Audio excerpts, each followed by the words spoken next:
Rebonjour.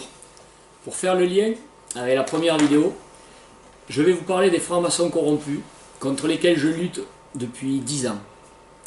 Je viens de faire un courrier recommandé avec accusé de réception au procureur de la République de Montpellier le 10 juillet 2017 pour lui demander les raisons, empêchant plusieurs de mes dossiers d'avancer normalement au pénal contre Roger Trébuchon et Sébastien Trébuchon, entre autres pour faux et usage de faux avec tentative d'escroquerie, ainsi que contre l'ancien directeur régional de la Société Générale, M. Troisville, franc-maçon corrompu, complice des Trébuchons du détournement de fonds en bande organisée, en retirant du compte de ma société Fougas TP 24 000 € à la Société Générale, pour le recréditer sur le compte à la Société Générale d'une des sociétés de Roger Trébuchon.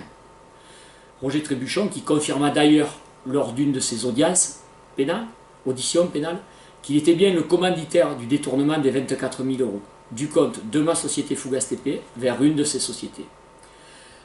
Troisville essaya de le justifier plus que maladroitement en faisant écrire à sa banque, la Société Générale, qu'un organisme parapublic qui avait émis le chèque, tel l'Office d'HLM de Montpellier, la société ACM, pouvait émettre des chèques sans provision. Je dis bien, Troisville a fait écrire à la Société Générale que des chèques sans provision pouvaient être émis par un office d'HLM de Montpellier en règlement de travaux réalisés par ma société Fougas TP à hauteur de 24 000 € sur un des chantiers que j'avais réalisé suite au rachat du fonds de commerce de la société Trébuchon Méditerranée. Elle n'est pas belle la vie des francs-maçons corrompus montpelliérains quand la justice montpelliéraine leur laisse faire ce que même dans les républiques bananières on n'ose plus faire aussi ouvertement. Comme disent si bien ces francs-maçons corrompus, ici c'est Montpellier, sous-entendu, on est chez nous, on fait ce qu'on veut, avec qui on veut, quand on veut, et on baise qui on veut, on vous emmerde. C'est en partie grâce à cette mentalité pourrie, jusqu'à la moelle, qu'Hubert Van Den Toren, grâce au Conseil supérieur de la magistrature, a pu faire muter ou mettre à la retraite anticipée 22 magistrats. C'est pas un délire paranoïaque d'une personne qui a pu y arriver. C'est pas une personne qui manie la théorie du complot qui a pu y arriver. C'est le Conseil supérieur de la magistrature qui les a mutés, qui les a mis à la retraite anticipée entre 2013 et 2014. Dans ces magistrats, et non des moindres, se trouvaient Patrice Deville, avocat général de Montpellier, Bernard Legras, procureur général de Montpellier, tous deux francs-maçons corrompus. Les francs-maçons corrompus qui défendaient la théorie du complot l'ont eu amère. Le Conseil supérieur de la magistrature, ce n'est pas un cirque, comme les juridictions ordinales de Béziers et Montpellier, où sous leur coupe, des bâtonniers et des bâtonnières, francs-maçons corrompus, protègent régulièrement leurs frères et sœurs. Ou comme le furent et le sont encore certains TJ et cours d'appel, où siégèrent et siège encore Brigitte Deville à Montpellier, malgré toutes les casseroles qu'elle a au pied. Et d'où, de son siège de magistrat, elle tire toujours les ficelles pour ses frères et sœurs francs-maçons corrompus. Dans le cas de Brigitte Deville, tout le monde semble tourner pudiquement la tête depuis des années. On ne sait pas trop pourquoi. Si vous et moi avions fait 10% de ce qui lui est reproché, où en serait-on? Le Conseil supérieur de la magistrature a commencé le nettoyage des écuries d'Augias. Dommage qu'il ne l'ait pas achevé entièrement. Cela aurait fait respirer la ville de Montpellier. Cela aurait été une vraie bouffée d'air pur. Alors c'est vrai, certains frères protecteurs, magistrats, ont disparu. Mais c'est toujours avec ce vieux réflexe de vieille franc-maçon pratiquante que Patricia Pigeot, mon ex-avocate de Béziers, est allée pleurer tout naturellement, officiellement, par écrit, dans la robe de sa sœur, bâtonnière à Béziers, et dans la robe du procureur de la République actuel, à Montpellier. Je lui ai donc écrit, au procureur de la République, le 10 juillet dernier. Mon courrier est resté à ce jour sans réponse. C'est les congés, je vais attendre en septembre. Dans ce courrier, je demandais entre autres qui a l'autorité hiérarchique sur Montpellier pour empêcher depuis 4 ans les demandes d'audition officielles écrites par un vice-procureur de la République intègre et respectueux des lois, M. Philippe Vermeil, qui le 13 septembre 2013 m'écrivait officiellement, suite à mes courriers dans lesquels je refusais les classements sans suite répétés de mes dossiers, je cite ce qu'il m'écrit. Suite à vos demandes de mars et août 2013, dans le dossier cité en référence. Le dossier cité en référence, c'était quand même le détournement de fonds en bande organisée à hauteur de 24 000 € du compte de ma société Fougas TP par 3 francs-maçons corrompus, 3 villes, directeur régional de la Société Générale, Roger Trébuchon et son fils Sébastien Trébuchon, ainsi qu'une saisie conservatoire mensongère de 300 000 € sur le compte de ma société Fougas TP, une paille. Donc je reprends son courrier, il me disait « J'ai l'honneur de vous informer qu'est saisie la brigade financière du commissariat de Montpellier d'un complément d'enquête auprès de la Société Générale, auprès des ACM, afin d'établir les circonstances exactes du retrait de provision du premier chèque du compte de Fougas TP, l'établissement du second chèque crédité au profit de Trébuchon BTP. Je ne manquerai pas de vous tenir informé de l'évolution de ce dossier dans lequel Sébastien Trébuchon doit être interrogé et de vous faire part de la décision qui sera prise après enquête. » C'était il y a 4 ans. Ces écrits étaient pourtant très clairs et indiscutables. Alors, Roger Trébuchon et Sébastien Trébuchon ont été mis en examen. Mais aucune audition ne fut réalisée contre 3 villes. Aucune audition ne fut réalisée à la Société Générale. Aucune audition ne fut réalisée à ACM. Tout au moins pas que je le sache. Pour quelle raison? Je ne sais pas. Comme je suis un peu bête, en effet je reconnais, et pour essayer de compenser ce défaut, j'applique un bon sens paysan très terre à terre, qui fait que je continue à reposer toujours la même question. Qui a l'autorité hiérarchique de faire taire un vice-procureur de la République? Je pose la question. Est-ce le procureur de la République lui-même?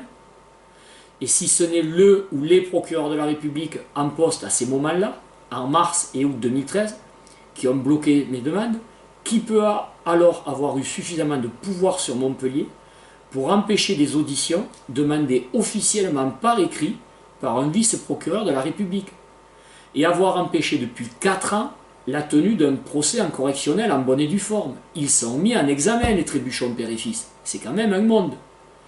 Cette question ne me semble pas trop idiote, mais personne n'y a répondu depuis 4 ans. Je me dis donc que je ne suis pas le seul à être un peu bête. Mais il faudrait quand même que justice passe. Les justiciables en ont marre de se faire rouler dans la farine. Il faudrait quand même qu'ils soient un peu plus reconnus, un peu plus entendus, et qu'ils voient des procès avancer dans leur dossier. Ne pas répondre à la question de savoir qui a bloqué est primordial, car elle fait obligatoirement le jeu de la franc-maçonnerie corrompue sur Montpellier au niveau de la magistrature. Qui peut ou veut se le permettre? J'aimerais une réponse claire. Comme le dit un de nos hommes politiques, je veux des scalps. Bien sûr, c'est une allégorie venant aussi bien de lui que de moi. On n'est plus des sauvages. Mais ma plainte pénale initiale, dans ce dossier, fut déposée le 1er juillet 2010, il y a 7 ans. Et depuis 7 ans, quasiment rien de concret sauf des pertes de dossiers à répétition, perdus sur Montpellier, dossiers perdus à Toulouse, dossiers perdus à Mende, où habite Trébuchon, des classements de dossiers à répétition en 2013, à 2 reprises, que j'ai contestés, des refus de constitution de partie civile, moi-même à titre personnel, et de ma société en 2014, que j'ai contestés. Mais étant têtu et déterminé, si on m'oppose maintenant des prescriptions, à minima, les noms de mes avocats véreux, tous cités dans ma première vidéo, les noms du ou des juges d'instruction, du ou des magistrats ayant fait obstruction ou ayant signé les documents classant les dossiers, seront mis en lumière pour obtenir enfin des réponses dans ces dossiers enterrés depuis des années grâce aux malversations des frères et sœurs francs-maçons corrompus. Alors c'est vrai, dire qu'un ancien directeur régional de la Société Générale, M. Troisville, aujourd'hui à la retraite, a détourné en bande organisée avec son frère Roger Trébuchon 24 000 € du compte de mes sociétés au prétexte qu'un office d'HLM émet un chèque sans provision et que sa banque, la Société Générale, met 2 mois pour s'apercevoir que le chèque est sans provision, j'ai les relevés de compte. Cela va faire rire du monde. Dommage que le ridicule ne tue plus. Nous en aurions tous été débarrassés. Par contre, sauf à me faire mettre 2 balles dans la tête, Comme je l'ai écrit au procureur de la République le mois dernier, personne ne me fera taire. Je veux des réponses claires et rapides. Sinon, je compterai les scalps. C'est une image, mais il va falloir des résultats.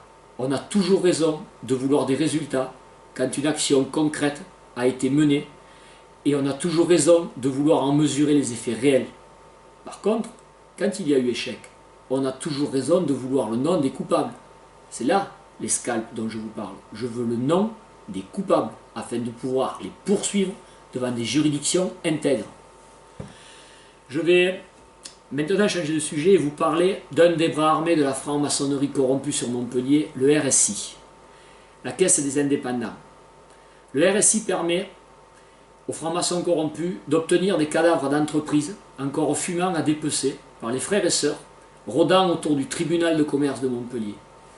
J'utilise le mot dépecer sciemment.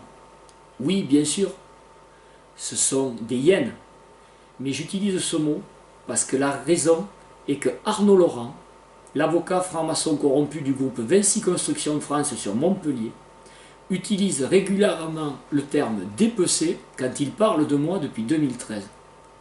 Cela m'a été rapporté par plusieurs sources différentes. Il dit régulièrement « Fougas, je vais le dépecer, vu les dégâts qu'il m'a occasionnés vis-à-vis de mon client, le groupe Vinci. » Bel état d'esprit pour un associé du cabinet d'avocats Scheuer, Vernet et associé à Montpellier. Mais c'est bien dans le profil d'Arnaud Laurent. Tout en gueule et rien dans ces dossiers me concernant. Je parle des dossiers me concernant. Les autres dossiers, je ne les connais pas. Par contre, dans les dossiers me concernant, il en fait des belles. Mais bon, on ne va pas le dire trop fort. Je ne résiste pas quand même à vous en raconter une. Il arrive régulièrement en retard aux plaidoiries. Dernièrement, devant la cour d'appel de Lyon, et j'étais dans la salle, dans un procès opposant Vinci à une de mes sociétés, il prenait tranquillement le temps de déjeuner aux abords du palais. Alors c'est vrai qu'à Lyon, la nourriture est excellente. Mais nous, dans la salle avec les juges, on l'a attendu 45 minutes. Le tribunal a inversé les dossiers pour ne pas retarder toute l'audience et a commencé à le railler. Mon propre avocat a dû lui envoyer des SMS pour l'activer et lui rappeler que l'audience avait commencé depuis 45 minutes et qu'il était attendu impatiemment. Ah, il n'était pas fier à son arrivée. Il s'est confondu en excuses plus que brouillonne devant tous les juges. Tout le monde a souri de son comportement. Je peux vous dire que les condamnations que j'ai obtenues contre le groupe Vinci Construction France, contre leurs amis de la BNP, contre le cabinet Charel, par l'intermédiaire à chaque fois d'une de mes sociétés, qu'Arnaud Laurent ne me porte pas dans son cœur. Je pense que cette vidéo ne va rien arranger. C'est pas grave, je l'assume. Réfléchissez bien avant de choisir Arnaud Laurent comme avocat, sauf à vouloir, avec lui aussi, jouer à la roulette russe dans vos dossiers. Revenons-en maintenant au bras armé de la franc-maçonnerie sur Montpellier, le RSI. Son directeur régional, Mathieu Perrault, membre du fameux cercle Mozart à Montpellier, lié par son serment franc-maçon, a cru pouvoir me mettre moralement et financièrement lui aussi à genoux en 2014. Dans un premier temps, il a radié anormalement mon épouse, à l'été 2014, des bénéficiaires de la caisse d'assurance maladie des indépendants. Rien que ça, sans raison. Devant ma réaction immédiate et peu ambiguë, il l'a réintégré très vite. Sa position était intenable. Mais, par contrariété, peut-être, il m'a ensuite fait notifier en septembre 2014 une dette à régler, une dette fictive portant sur des cotisations soi-disant impayées sur 5 ans, à hauteur de 47 142 €. Le brave homme me demandait de payer 47 142 € de cotisations que je n'aurais pas payées. Le pauvre. J'ai toujours aimé les chiffres. Comme par hasard, cette demande infondée de 47 142 € du RSI arriva en 2014, quasi simultanément avec un contrôle fiscal sur mes sociétés et mes impôts à titre personnel.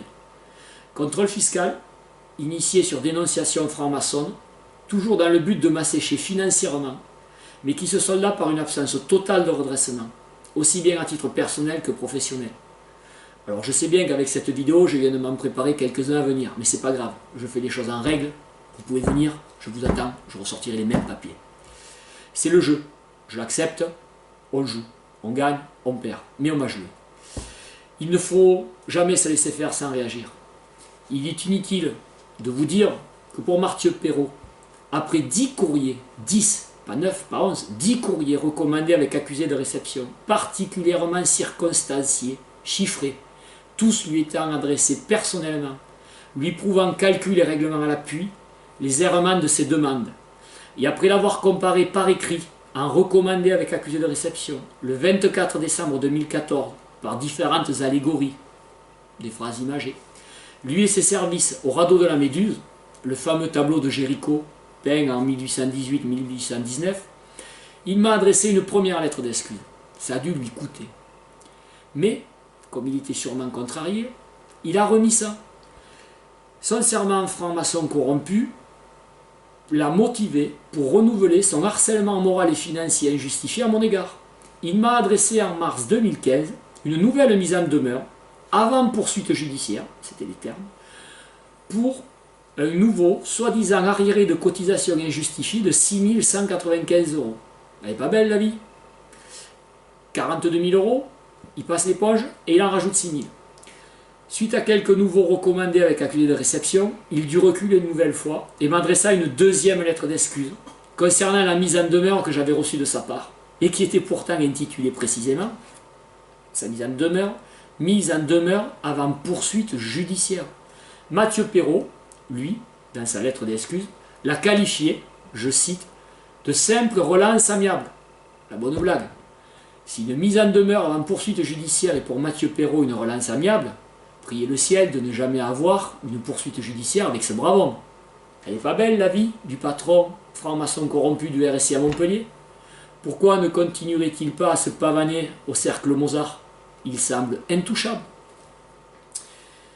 Je vais maintenant vous parler du groupe Vinci Construction France, qui par l'intermédiaire de plusieurs de ses dirigeants francs-maçons corrompus, sa directrice du droit des sociétés, Madame Valérie Parlier, au siège social à Nanterre, Monsieur Jean-Pierre Lyon, directeur juridique et assurance sur Montpellier, Monsieur Frédéric Ferrari, le directeur régional, membre du fameux cercle Mozart à Montpellier, successeur de Gérard Maurice, éminent franc-maçon durant plusieurs décennies à la tête de la région chez Vinci, comme évoqué dans ma première vidéo, ont pu librement et ouvertement, durant des années, premièrement, violer les contrats signés entre eux et moi, signés par leurs propres soins, lors de la cession de ma société Fougas TP, le 26 octobre 2009 à Vinci Construction France.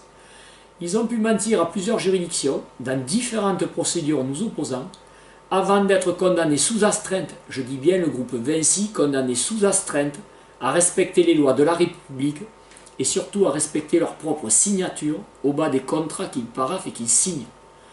Cela nous paraît évident à nous, pauvres ploucs de province, mais Arnaud Laurent, leur avocat émérite du cabinet Scheur, Vernet et Associés, n'en était pas persuadé. Valérie Parlier, la directrice du droit des sociétés du groupe Vinci Construction France à Nanterre, n'en était pas persuadée. Jean-Pierre Lyon, leur directeur juridique sur Montpellier, n'en était pas persuadé. Leur directeur régional de l'époque, Frédéric Ferrari, membre du cercle Mozart, n'en était pas persuadé. Alors je veux bien qu'il n'y ait que 3 avocats dans cela, mais à eux 3, ça fait 21 ans d'études de droit en France pour ne pas être persuadé que lorsqu'on signe un contrat, il faut ensuite en respecter la signature. Elle n'est pas belle, la vie des avocats francs-maçons corrompus, pourquoi se compliquer la tête? De toute évidence, leur fameuse phrase « Ici c'est Montpellier » ne s'applique pas devant le tribunal de commerce de Lyon, où le groupe Vinci fut condamné sous astreinte, au profit d'une de mes sociétés. Cette fameuse phrase ne s'applique pas devant le tribunal de commerce de Marseille, où la BNP, leur complice dans ce dossier, fut également condamnée au profit d'une de mes sociétés, ni devant le TGI de Nîmes, où leur frère Charel fut également condamné au profit d'une de mes sociétés, dans un dossier où Vinci intervenait. Mais ces 3 condamnations, elles n'ont pas été obtenues sur Montpellier, Marseille, Nîmes, Lyon. Réfléchissez.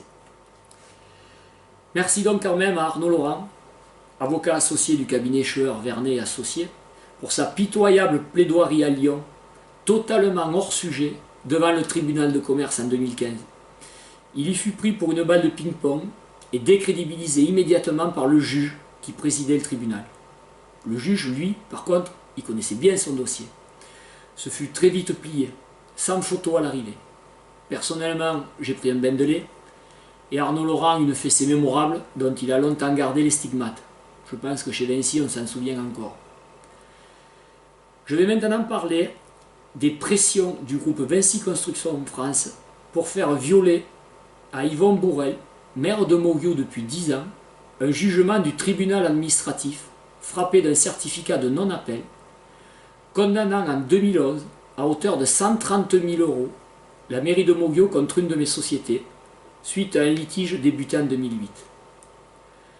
Dans ce dossier, qui s'appelle le parc paysager de Moguio, Yvon Bourrel refusa d'abord l'accord amiable que je lui proposais par écrit à hauteur de 40 000 € avant toute procédure, et ce, afin de lui éviter une condamnation certaine devant le tribunal administratif. Il le prit de haut, sûr de son réseau de frères et sœurs francs-maçons corrompus. Il me dit que j'avais qu'à faire ce que je jugeais nécessaire.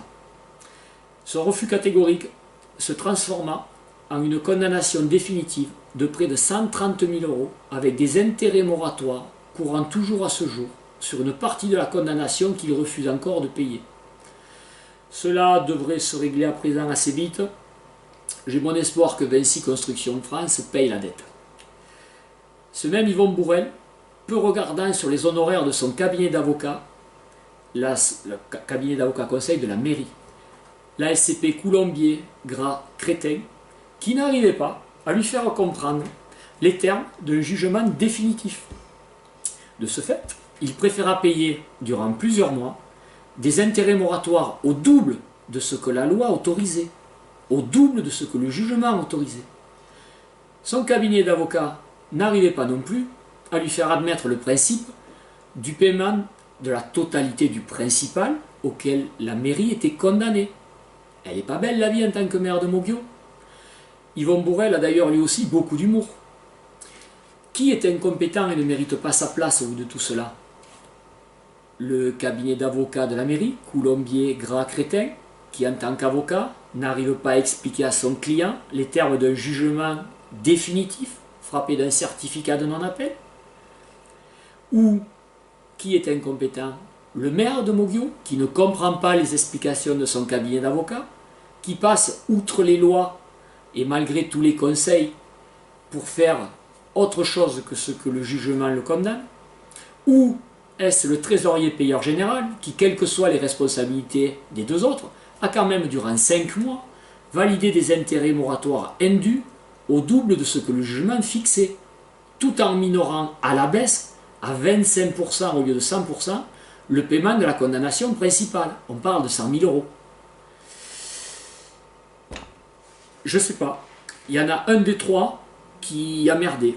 Ça fait beaucoup d'incompétence. Sauf si on travaille en bande organisée, au sein d'une franc-maçonnerie corrompue et affairiste. Rappelez-vous, ici c'est Montpellier. Dans tous les cas, les Melgoriens et les Melgoriennes doivent se poser la question sur 100 000 € qui auront été dépensés inutilement par monsieur le maire Yvon Bourrel, si leur maire ne s'est pas ensuite retourné vers l'architecte Matt Deveau et le bureau d'études SCE qu'il avait choisi pour diriger ce chantier de façon totalement incompétente, d'où la réclamation de mon entreprise. En attendant cette réponse de savoir si la mairie s'est bien retournée pour se faire rembourser une partie de cette condamnation, je prouve tout ce que j'avance avec des relevés de banque.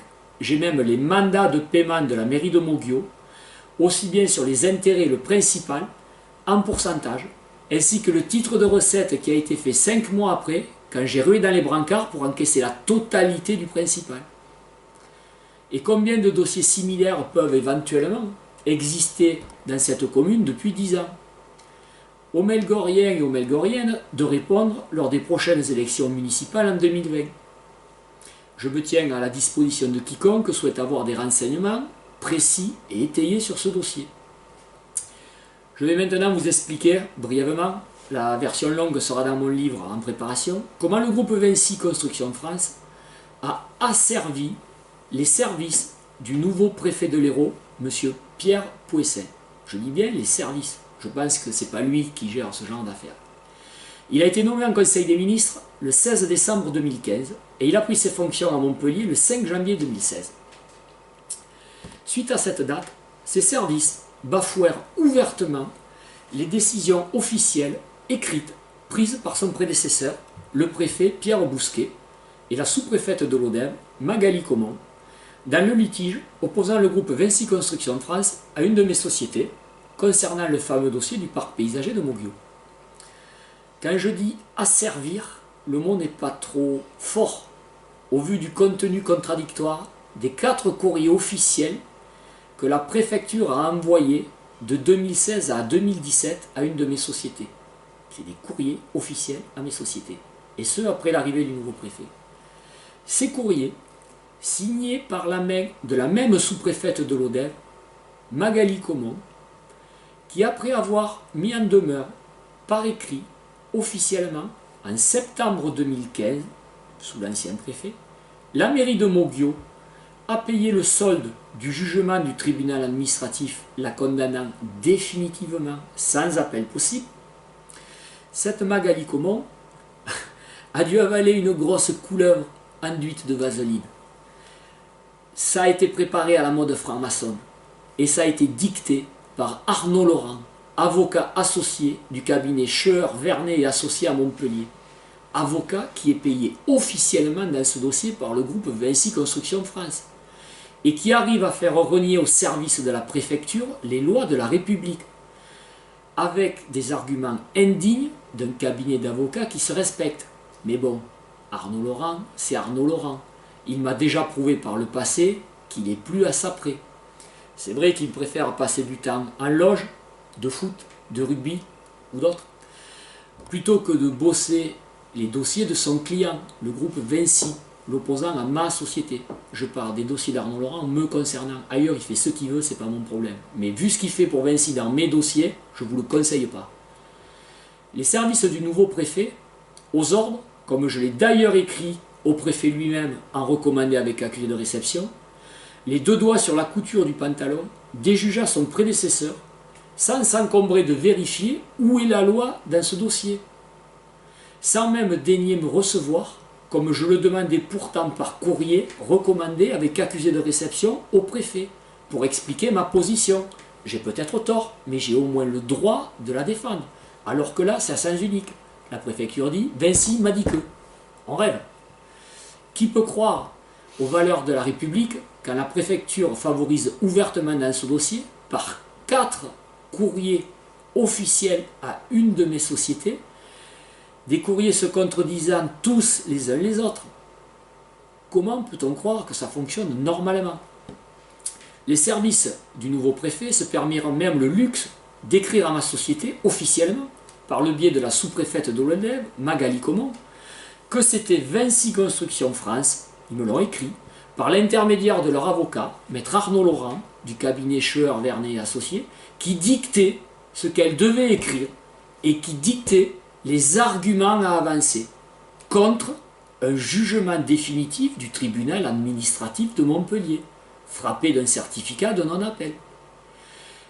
Comme ma société a démonté ces 4 arguments, au final, dans son dernier courrier, la sous-préfète botta pitoyablement en touche.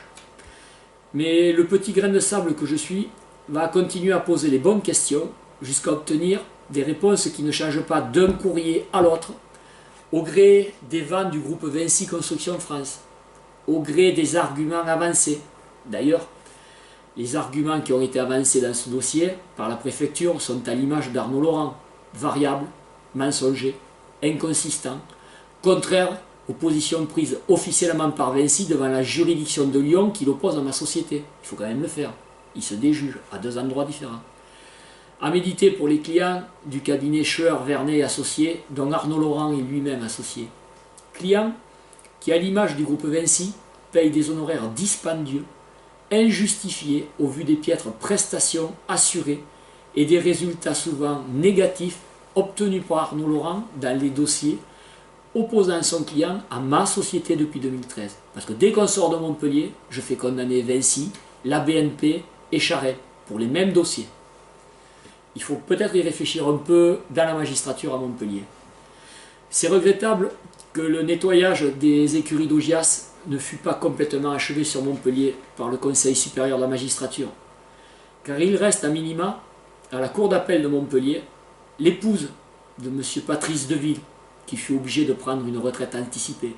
Son épouse, Brigitte Deville, qui après avoir corrompu le système judiciaire sur Narbonne, en avoir été mutée pour cela, continua à le corrompre sur Béziers, puis toujours après en avoir été muté pour ces mêmes raisons, perdure à ce jour à le corrompre à la cour d'appel de Montpellier.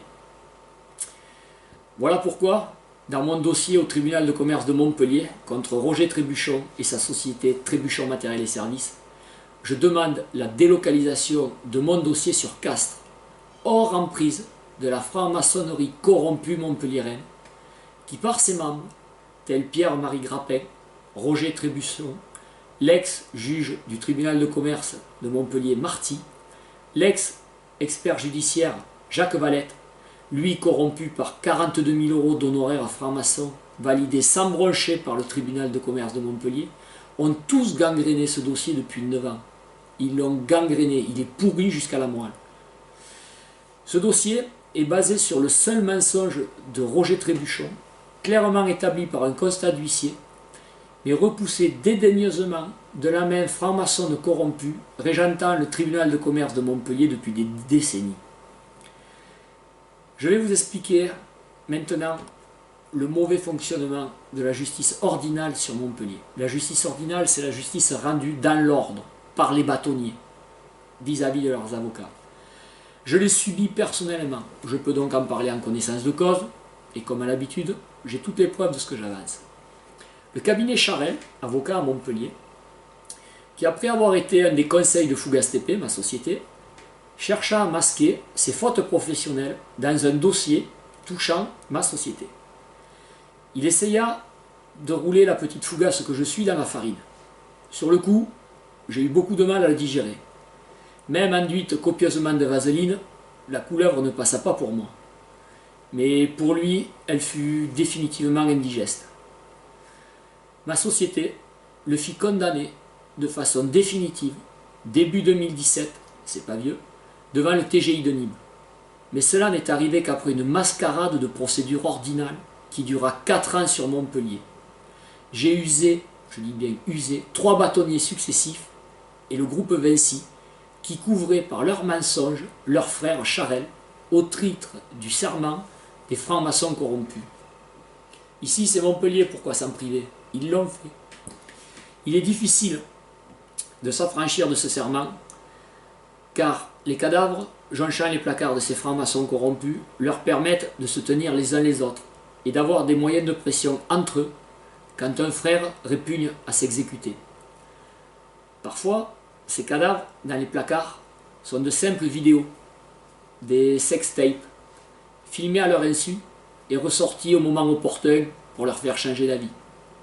Tout est bon pour tenir le maximum de personnes dans le serment franc-maçon. Pour en revenir aux 3 bâtonniers peu impartiaux, c'est un euphémisme. Dans mon dossier, ils furent successivement Michel Tisser, Luc Kirtiacharian, André Brunel. Ils se couvrirent tous les 3 de ridicule, qui, en ralentissant abusivement la procédure, qui, en souhaitant que je me lasse et écrivant régulièrement, officiellement, que Maître Charel avait été, je cite, exemplaire dans ce dossier, qu'il avait fait preuve de diligence, qu'il avait été transparent et efficace. Ils ont osé écrire qu'il avait été efficace. Elle n'est pas belle la vie des bâtonniers francs-maçons corrompus sous le soleil de Montpellier. Le dernier bâtonnier à avoir trempé dans ce dossier, c'est André Brunel, frère de Sandy Ramandre et Rivello, qui se vantait devant moi d'être protégés par leur amitié. Ouvertement. Ramandre et Rivello disaient « Mais moi, le bâtonnier, c'est mon copain, je risque rien ». André Brunel, sûr de lui et de son réseau, se crut même autorisé à écrire, début 2016, à mon avocate de Lyon, j'ai été obligé d'aller sur Lyon pour chercher des avocats corrects, croyant que je n'assumerais pas mes accusations justifiées à l'encontre du cabinet Charel, et je le cite, « Que votre client prenne ses responsabilités il classait l'affaire. Mon pauvre, si tu avais su que je n'attendais que cela depuis des années. J'attendais que ça pour pouvoir quitter cette parodie de justice qu'est la justice ordinale. C'est un simulacre monté de toutes pièces pour faire croire aux clients d'avocats peu scrupuleux qu'un avocat qui est nommé bâtonnier pour 2 ans, juste 2 ans, après il redevient un simple avocat, peut et doit impartialement juger ses pairs, ses frères, alors qu'il va redevenir lui-même père parmi les pairs 2 ans après. On n'est pas beaucoup à le penser. Seule mon avocate de Lyon, dans ce dossier, qui était intègre et honnête, et qui avait su résister aux pressions de la franc-maçonnerie, était parvenue à me faire attendre 4 ans devant cette mascarade de justice. À qui veut-on faire croire que cela fonctionne? Nous ne vivons pas dans un monde de bisounours. Il faut regarder la réalité en face. Surtout quand les francs-maçons corrompus agissent en bande organisée. Et c'est le cas à Montpellier. Vu les termes de son courrier, j'ai lâché les chiens. Le pauvre. Que ne m'avait-il écrit aussi bêtement? Je l'ai donc pris au mot. J'ai assumé mes responsabilités. J'ai assigné immédiatement le cabinet Charel devant le TGI de Nîmes, qui a retardé pendant 1 an le dépôt de ses conclusions. Et puis quand le juge à Nîmes a fixé une date de plaidoirie sans avoir les conclusions de Charel, ça l'a moins fait rire. Et là, il a déposé des conclusions. Mais comme il n'y avait rien dans ce dossier, qu'est-ce qui s'est passé? Après une plaidoirie indécente de maître Lasserie, l'avocat du barreau de Montpellier, conseil du cabinet Charel dans ce dossier, qui devant l'évidence des malversations indiscutables de son client contre ma société, se borna à plaider durant 30 minutes l'inacceptable, à savoir, un avocat ne doit jamais attaquer un autre avocat, quelle que soit la faute commise. Il plaida, la confraternité doit être plus forte que tout. Il plaida, un avocat doit savoir maîtriser son client. Il plaida, un avocat doit empêcher son client d'attaquer un confrère, quels que soient les faits reprochés. Il l'a dit au tribunal, j'étais dans la salle. Il plaida, un avocat ne doit pas faire tout ce que son client lui demande, même si c'est justifié. Mais vous vous rendez compte? Il plaida, si un avocat ne peut faire autrement que mettre en cause un confrère, il doit le faire avec des mots choisis, non agressifs, non accusateurs, comme vous le faites, il parlait à mon avocate dans ce dossier, en prouvant la préméditation de Charel. Et ce, afin que l'avocat mis en cause puisse faire jouer son assurance et s'en sortir sans rien payer de sa poche, quelle que soit sa faute commise. C'est ce que fit Charel dans ce dossier. Il a donné le manuel du parfait avocat franc-maçon corrompu. Il vient d'expliquer ce que 7 ans de droit n'arrivent pas à expliquer. Belle mentalité, belle déontologie. Que l'on ne vienne plus me dire que l'intérêt du client passe en premier pour son avocat. J'assistais personnellement à cette plaidoirie honteuse de maître Lasserie devant le TGI de Nîmes. Je rends ici hommage à mon avocate de Lyon. Je ne vous donnerai pas son nom pour les raisons que j'ai citées dans la première vidéo, mais qui, en plus des attaques verbales ignominieuses que je viens de vous lire, dut subir sans broncher les attitudes physiquement agressives de maître Lasserie, qui durant 30 minutes, du haut de ses 40 cm de taille en plus que mon avocate, se penchait régulièrement au-dessus d'elle, vindicatif, vomissant la bave aux lèvres ses arguments indécents sur la confraternité entre avocats, quelles que soient les circonstances. Croyez bien que je n'ai qu'un regret, je ne sais pas si c'est possible, mais j'aurais aimé pouvoir filmer et enregistrer cette plaidoirie ignoble. Mais il y avait le juge, ses assesseurs, on était une trentaine de personnes dans la salle, on l'a tous entendu. Mon avocate se domina, fit face courageusement, tint bon, et je l'en remercie à nouveau ici. La présidente du tribunal du TGI de Nîmes, elle, trancha dans le vif et condamna le cabinet Charel à 18 500 € en faveur de ma société. 18 500 €, c'est pas l'euro symbolique. Devant l'évidence des faits qui lui étaient reprochés, et bien content de ne pas aller répondre au pénal d'autres faits dans ce même dossier, le cabinet Charel accepta immédiatement cette modique condamnation au vu de ses agissements malveillants et renonça à aller en appel. Pour en terminer sur les avocats francs-maçons corrompus, je citerai Coluche, qui dans un sketch disait intelligemment: il y a les avocats qui connaissent la loi et il y a les avocats qui connaissent le juge. Cela signifie il y a les avocats intègres, honnêtes, qui défendent honnêtement et loyalement leurs clients avec les lois existantes de la République. Et puis, il y a les avocats francs-maçons corrompus qui connaissent le juge, francs-maçons corrompus, et qui ensemble violeront les lois de la République afin de respecter leur serment franc-maçon. Alors bien sûr, ce n'est pas généralisé à 100%. Mais sur Montpellier, ça en est arrivé à un pourcentage inacceptable pour le client qui n'est pas franc-maçon, ce qui est mon cas. Je suis bien placé pour en parler, je le subis depuis 10 ans. Je sors de Montpellier, je fais condamner tout le monde, je suis à Montpellier, il n'y a pas une condamnation qui tombe en 10 ans. Ne pouvant aujourd'hui, faute de temps, vous énumérer toutes les malversations de ces avocats, je reviendrai probablement vers vous dans de prochaines vidéos et par le livre que je prépare, afin de vous les détailler précisément, afin que vous ne tombiez pas dans les mêmes panneaux, les mêmes pièges que moi. Ne soyez pas aussi crédules et naïfs que ce que je l'ai été durant des années.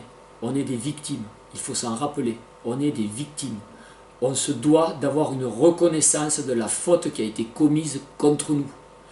Il ne faut pas croire les belles paroles de ces avocats mielleuses, enduites de vaseline, pour mieux nous faire passer des couleuvres immangeables. Régulièrement, ils essaieront de vous les faire avaler. J'en ai eu des douleurs d'estomac. Eux vont en avoir à présent. Quand je pense à eux, me revient en tête la chanson de Michel Sardou, intitulée « J'accuse ». Les paroles de cette chanson, bien que n'étant pas adressées directement aux francs-maçons corrompus, sont à mes yeux parfaitement adaptées à leur cas. Elles disent « J'accuse ces hommes d'être des hypocrites, moitié pédés, moitié hermaphrodites. Ils jouent les durs pour enfoncer du beurre et ils s'agenouillent aussitôt qu'ils ont peur. J'accuse ces hommes de n'être pas des hommes tout simplement. » C'est une phrase dure, mais au vu de ce que j'ai subi depuis 10 ans, je la trouve parfaitement adaptée aux francs-maçons corrompus que j'ai cités dans ces 2 vidéos. Je trouve que cela va comme un gant à des personnes qui n'osent même pas assumer ce qu'ils sont aux yeux de tous les autres. Aux yeux d'un profane, ils ne reconnaîtront jamais qu'ils sont francs-maçons. Les francs-maçons corrompus sont comme les vampires. La lumière les effraie.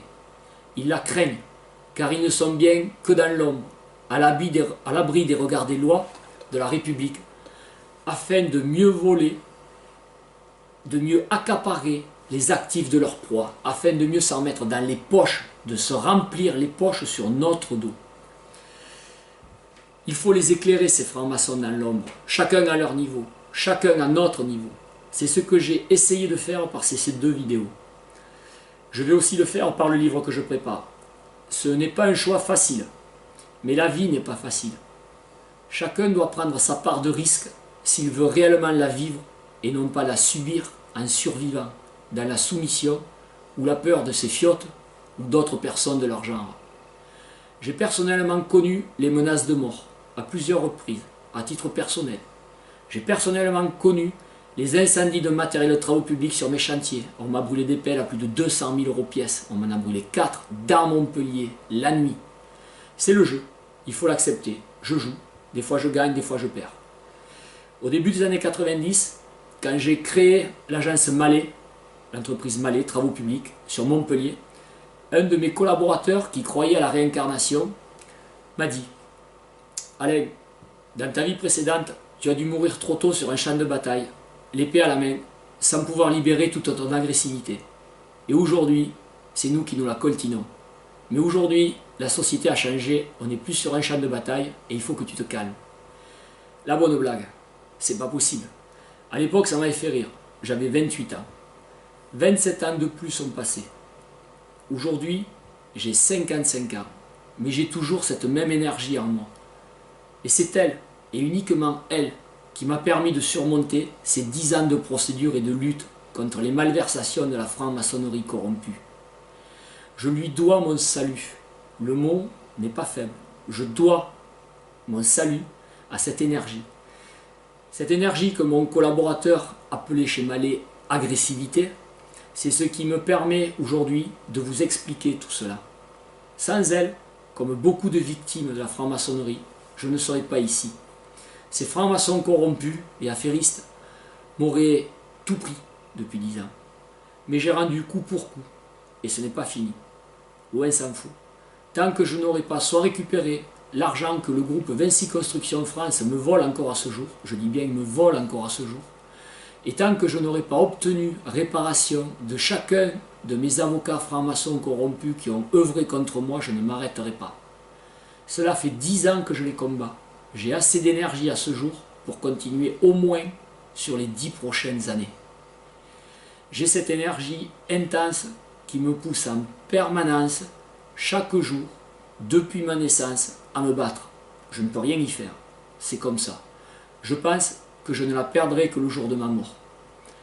Georges Moustaki, dans une très belle chanson, a résumé la situation. Il nous disait « Nous avons toute la vie pour nous amuser et nous avons toute la mort pour nous reposer. » Si on la transpose à notre cas, on peut dire que nous avons toute la vie pour lutter contre ces francs-maçons et on verra bien après ce qui arrivera.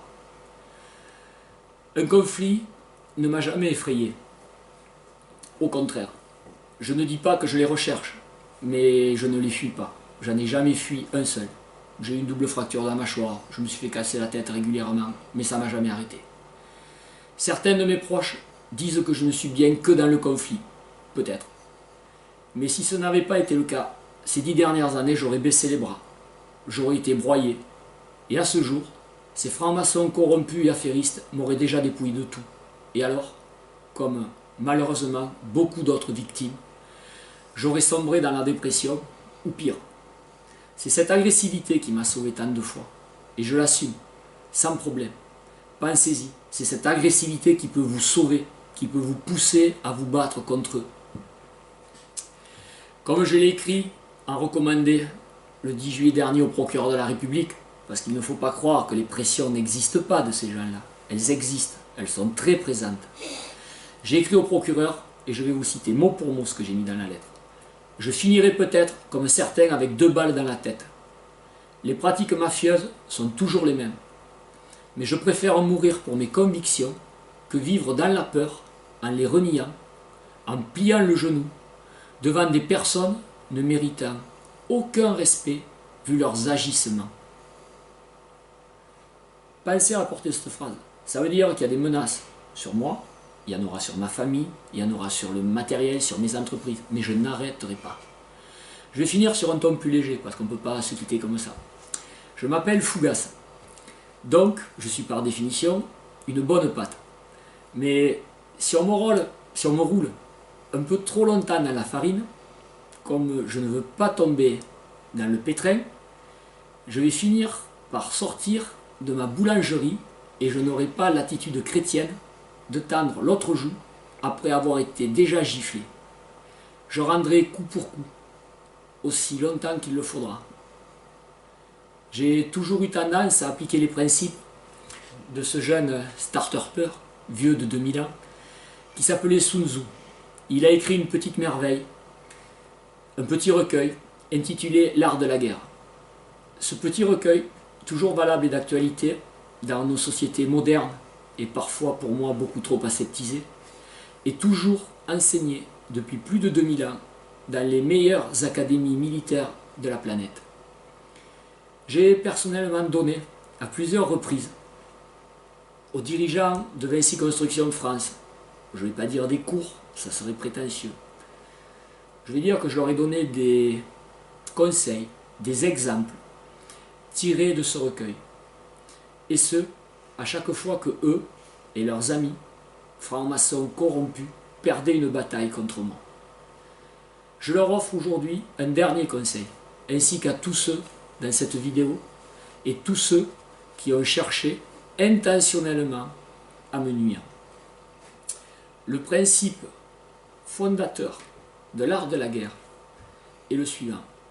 Quiconque veut déclarer une guerre doit être capable en préalable de creuser sa propre tombe.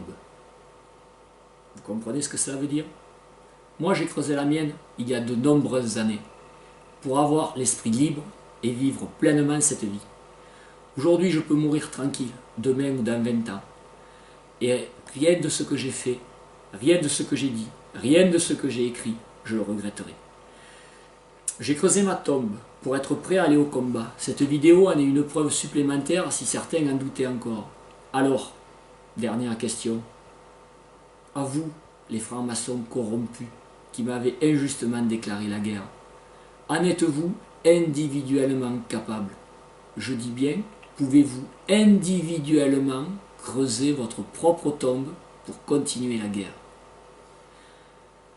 Je finis sur cette phrase, vous reprendrez donc bien un peu de lumière. À bientôt.